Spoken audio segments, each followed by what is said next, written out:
Jadi orang yang pengkaji fikih itu ya seperti itu, memang itu yang ditekuni. Tapi kita sebagai orang awam ya tadi, nak sing kecelakaan iku wedhus ta ayam jago ngeman, tapi nak pitik cilik ikhlas.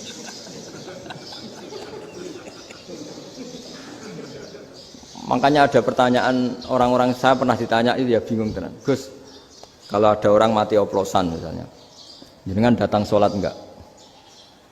Ya datang sholat kan, dia orang mukmin, saya tetap sholat. Kenapa? Ya kan matinya oplosan. Tapi andekan tokoh yang mati, kamu sholat enggak? Ya sholat, kan dia tokoh. Jadi ribet. Fikih itu ribet. Makanya Imam Nawawi nanti ngendikan gini. Ada orang ngundang Nabi, ya Rasulullah, saya mohon nyolati ini. Nabi tanya, punya utang enggak? Punya. Nabi, saya enggak mau nyolati mayit yang punya utang. Terus ada sahabat datang, ya Rasulullah, utang itu tak ambil alih kami. Berarti dia sudah tidak punya utang. Terus Nabi kerso nyolati. Pertanyaannya, utang itu hal yang boleh. Saya ulangi, utang itu hal yang boleh. Tapi kenapa Nabi se-ekstrim itu? Tapi ketika Nabi mau kondur itu ngendikan gini, ini PR ya bagi UMM, ini PR ya. Nabi sebelum kondur bilang gini, sallu ala sahibikum. Jong, saya tidak nyolati ini, tapi tolong ini disolati.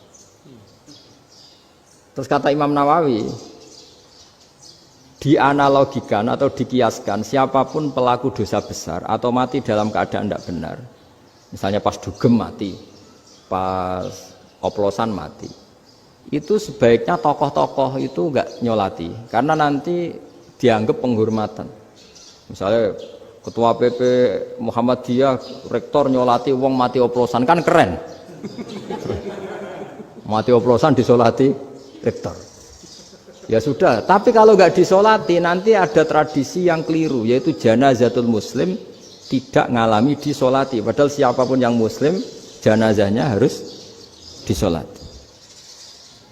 Makanya setengah-tengah ya rasa rektor lah, satpam itu tetap ada yang sholat gitu. Itu kata Imam Nawawi. Jadi ketika ada orang mati nggak benar, itu sebaiknya tokoh-tokohnya nggak ikut nyolati, tapi awamun nas, orang kebanyakan ikut sholat. Jadi fikih itu agak jelimet, karena tadi ketika tokoh ini nyolati, pertanyaannya bedanya apa mbek sing mati ning masjid mbek mati oplosan? Karena sama-sama semua orang nyolati, kan tidak ada sanksi sosial itu.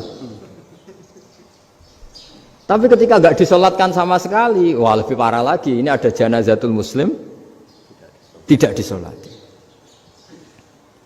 Sehingga kata Imam Nawawi, ini hebatnya Nabi tengah-tengah. Jadi Nabi kundur, jong saya ada nyolati, tapi sallu ala sahibikum. Ya tapi ini kamu harus nyolati.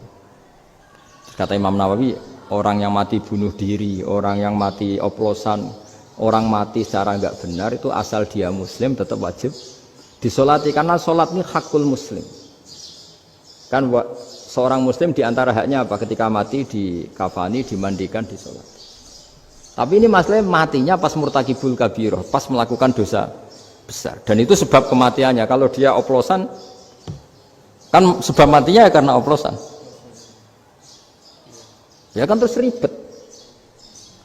Mau disolati oleh, apalagi misalnya kita ketua ulama, punya terkenal wali, wah keren, mati oplosan itu disolati wali, kan ribet kan. Nanti yang repot malaikatnya. Itu ya, ini yang nggak kata bahaya. Saya pernah baca kitab itu yang repot malaikatnya. Itu ada yang bilang gini, orang yang punya hutang itu pasti nanti hisabnya berat, diaudit malaikat sampai bisa nyaur hutangnya. Sementara malaikat kena konstitusi, kalau Nabi mendoakan harus mustajab. Ini kan ada dua hukum yang berlawanan. Sekali Nabi berdoa, Allahumma ighfir lahu warhamhu, itu harus dituruti malaikat. Nggak boleh doanya Nabi nggak dituruti malaikat. Sementara aturan Islam juga harus dituruti, bahwa orang yang punya hutang harus tersandra oleh hutangnya. Tapi nak sing dunia Pak Haris kan, nggak TNO.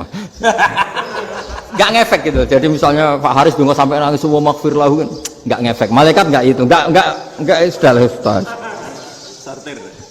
Tapi kalau Nabi yang berdoa kan harus diturutin, ini masalahnya kan itu. Nah kalau diturutin berarti hutangnya harus bebas. Padahal secara aturan harus tersandra karena punya hutang. Lah nanti sama kalau yang mati oplosan ini yang doain wali, kok wali sampai Allah maghfir lahu. Doanya wali kan harus terkabul. Sementara secara hukum dia harus kena sanksi karena oplosan tadi.